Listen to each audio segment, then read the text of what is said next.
At ito kamakailan lang po, naging kontrobersyal ang mami ni Daniel Padilla. Dahil tungkol doon sa bahay na inibenta nila. Let's go.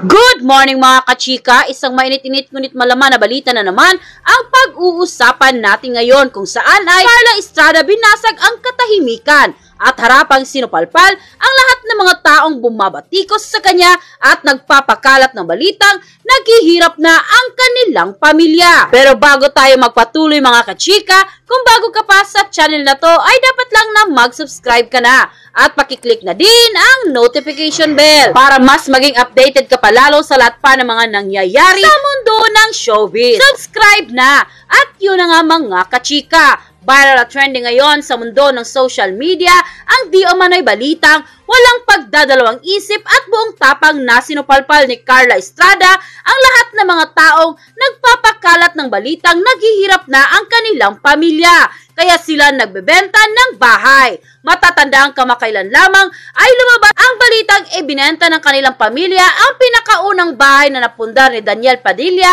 na matatawag na unang katas ng kanyang pagtatrabaho sa mundo ng show business. Matapos ngang kumalat ang balitang ito ay agad namang binatikos na marami sa ating mga kababayan at ayon pa sa kanila ay talagang naghihirap na nga ang kanilang pamilya. Kasi pati ng unang katas ng paghihirap ni Daniel Padilla sa kanyang trabaho ay ibinebenta na nila. Pero agad naman itong binasag ni Carla Estrada kasi ayon sa kanya ay hindi porket nagbibenta ka ng bahay ay naghihirap ka na. Nabanat naman ng marami sa ating mga kababayan ay wag naman sana na unang pundar ni Daniel ang kanilang ibenta. Kasi mataas ang sentimental value nito. Unang katas ito ng kanyang paghihirap sa kanyang trabaho. Pero kamakailan lamang ay pumutok ulit ang balitang hindi na ibinebenta ni Carla Estrada ang nasabing bahay dahil nagbago na di umano ang kanilang isip. Kaya dahil nga di umano dito ay marami sa ating mga kababayan ang nagsasabi na hindi na di umano nangangailangan ng malaking pera ang kanilang pamilya dahil hindi na di umano nila ibinebenta ang bahay ni Daniel Padilla. Ayon pa sa official report na inilabas ng PEP sa kanilang official website and quoted, Carla Estrada confirms family home is no longer for sale. Carla Estrada has confirmed that her family home is no longer up for sale. The face-to-face host announced this in a Facebook post on Thursday, June 27, 2024. Part of her caption read, published as is, para na rin sa latest update about my house at nang matapos na ang luma ng balitang ito, my house is not for sale anymore. Kaya sa mga panay post dyan hanggang ngayon na mistulang ma-broker na kayo. Ayun na ang latest. Para updated naman ang post natin kung hindi nyo kami trip, ayos lang. Huwag nyo na kaming pag-aksayahan ng panahon. Carla's update appears to have been prompted by persistent inquiries from critics questioning the reason for the sale. She wrote, ano ba ang dapat talaga pag nagbenta ng isang tao ng ari-arian niya? Ipaliwanag ang dahilan ng pagbebenta. Kasama ba sa requirements ng mga broker ang sabihin ng dahilan pag nagpapabenta ng properties namin? Kailangan naghihirap na sa buhay agad kaya nagbebenta ng ari-arian? Medyo malayo ata sa katotohanan yon kasi masisipag kami sa buhay. End quote. Ang kamakailan, ito yung mami ni Daniel Fernandez. Ano ba naman ito? Kayo nung mami to? At ito kamakailan lang po, naging kontrobersyal ang mami ni Daniel Padilla. Dahil tungkol doon sa bahay na binibenta nila. Dati pang nakukwento, napapabalita na binibenta ng 50 million. Oo, at matagal lang itong binibenta pala.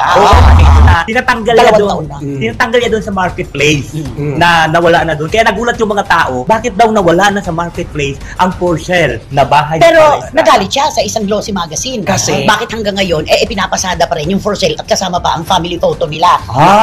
Doon naman kinuhul out ni Carla Estrada. Di ba? So ano nangyari? Ngayon hindi na binibenta? Ngayon hindi na daw binibenta. Dahil? Ay simple siguro baka naka-recover na sila. Naka-recover. Ano to? May sakit. Nanggaling ba sila sa isang matinding ano? Hindi, kasi di ba, mayroon kasi mga kasabihan, pag yung binibenta ang isang bagay, mayroon kang pangangailangan. Yun nga ang sinabi niya na. Bakit? Pagka ba magbebenta, matindi ang pangangailangan. Oo, yun Kinakayos kasi. na, naghihirap na. Totoo po yun. Hindi po lahat ng nagbebenta ng mga propiedad ay may matinding pangangailangan. Po pwedeng ibinebenta ito dahil may gusto silang bilhin na mas gusto nila. Yan, Di ba? totoo. At po pwede rin naman na gagawin nilang pera. Lalo na kung white elephant, yung property. Ayun, Hindi naman nila tama. pinakikinabangan. Di ba? Oo, tama. Okay. Merong nag-suggest. Ang sabi, Na ano daw? ang sabi nung isang netizen, Queen Mother, Ay, yung bahay nyo na yan, na unang-unang ipinundar ng anak mong DJ, huwag nyo na pong ibenta. Kung nakabili na po kayo sa South ng gusto nyong bahay, sana dalaw-dalawin nyo pa rin po itong nandito. Kasi sayang naman. Pag unang pundar kasi, kumbaga remarkable yun. Di ba? Alam mo, sagot ni Ano Carla. sagot ni Ay Carla? nako, di ikaw na magmando ng buhay namin, parang ganon. Mukhang alam mo pa nga kung ano sitwasyon namin Ay. Hindi, kayo na mag pastilan. Sabi niya. Sa patola, kumain ka buong patola. Oo, patola siya. Pinapatulan niya talaga yung mga nag-ano. Kasi tungkol dun sa bahay, kasi siguro napakasakit naman siguro kay Queen Carla. Mother. Okay, Queen Mother. Ako lang to. Ako lang, no? Queen Mother too. Siguro napakasakit sa kanya, siguro na yung mga property, di ba? Yung property na binibenta, siyempre pinaghirapan ni Daniel yun para Oo. maitayo yun. Teka, Tapos, may kwento tayo. Nung hindi pa nag-aartista si Daniel Padilla at si Carla Aya, kumbaga, nandun pa sa sitwasyon na talagang nangangailangan siya. Ano yung kwento niya sa atin? ay, oo, yun ang kailangan sa noon. Hindi, Di ba? Yung yung sa pag dito sa probinsya. sa Leyte. Sa Leyte siya. Sa Leyte ba yun? Mm, Oo, sa sabi niya, Tacloban. alam mo, doon sa amin sa probinsya, Mm. pag pumunta ka lang doon, ang tinatayuan mo ha, kanila yon at ang nakikita mo. Ang sabi niya, Oo. yan ang mana ko. Pamana sa akin yan. Kapag tumayo ka sa Pilapil, lahat ng makikita Abot mo, tanaw. amin yun. Ay, Amin yun. oo. Oo. Alam mo, ending, ano? Ano Ang ending? ending pala, hindi naman kami yun. Hindi totoo. Hindi totoo pala yun. Oo. It's a prank. Oo, it's a prank. It's a prank Fake pala news. yun. Di ba? Hindi pala totoo. So ngayon, masakit nga naman yung sinasabi na kaya ka nagbebenta kasi matindi pangangailangan mo. Kailangan mo talagang gawin pera yan para makabayad ka sa mga pagkakautang Oo, mo. Para tama. ano yun magkatabing lote yan. Isa kay Daniel, isa kay Carla. Oo. Mas malaki lang yung lote nung kay Daniel may swimming pool, yung kay Carla wala. Tama, oo. Yun. Eh di ngayon, hindi na nga niya binebenta. Palagay mo bakit hindi na niya binebenta? Eh kasi siguro kasi parang ang narinig ko at ang nabasa ko kasi parang tatakbo daw siya Na? ng mayor. Ay, Santa Rita Oo, Samar. oo. Oo. Kasi Samar dapat, Leyte. hindi siya naupo doon sa Tingog Party List. Oh, hindi. Ano? Hindi Kasi- siya na nakaupo. Although kasi ano lang yun pang Tato siya eh. siya. Dalawa Pero lang yun. nagkaroon pa rin naman siya ng posisyon despite that. Di Oo. ba? Nagtrabaho pa rin siya. Kinuha siya ni Speaker Romualdez na Ah. PR doon sa sa kanyang office. Kaso lang ngayon, siyempre, umalis siya doon kasi may offer nga yung TV5 doon sa face-to-face kaya umalis siya. Face to face. Oo, tama nga. Pero ang nakakapagtaka na, di ba, iniisip kasi Oo. natin lahat, bakit nagbebenta dati? Oo. Ngayon, sabi natin, meron siyang babayaran dati. Hindi, kasi napabalita dati na may utang sila Oo. sa mga Bernardo. Yun na nga, Ayun, sabi. oo. O ngayon hindi na. Siguro anong nangyari na dito? Baka meron na silang... Baka nabayaran na. Oo, baka meron na siyang, meron na siyang pera ulit. Kaya Oo. hindi niya nagagalawin ito kasi nga naman, di ba? May sentimental Totoo yun. value. May sentimental value yun eh. Unang pinagpaguran ng matinding paghihirap at Oo. pagsisikap ni Daniel Padilla. Correct. Yun yung mga pwede mong ibenta iba pero yun wag. Ay, oo, tama. Kasi yung oo. sentimental value yun ang maglalaro Oo. sa puso, Correct. di ba? Yun yun. Ayan. Kaya ngayon hindi na po niya ibinebenta at gusto na niyang matanggal talaga yan kasi naman inilalabas pa rin daw. Oo Eh, Siyempre nga. kasi ina-post ni dati. Siyempre may mga tao naman, di ba? Hindi Oo. naman nila alam. Hindi naman siya nag-announce. O sa di ba? buy and sell laging Oo, ano Ay, eh, lagi yung di ba? naka-ano yun doon. Siyempre, pag tinipe mo doon na house for sale. House for sale. Oo. Lalabas ka agad doon yung mga bahay, di ba? Nakalagay ba doon? Bahay ni Carla. Oo, bahay ni Carla.